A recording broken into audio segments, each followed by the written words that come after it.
Welcome to HardReset.Info channel, dear viewers. In front of me HP NY Inspire, and now I'm going to show you how to enable or how to disable the quiet mode on this device.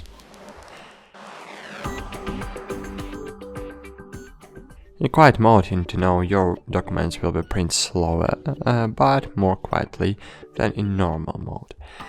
So let's begin. First, we need to open the control panel and choose the settings. Afterwards, we need to scroll down, find here quiet mode, and just enable it or disable if you want.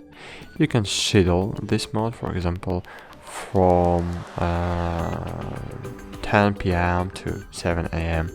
for example. Quiet mode will be enabled automatically, but in other time blocks, this printer will work in normal mode. So it's a very good idea to set the schedule. That's it.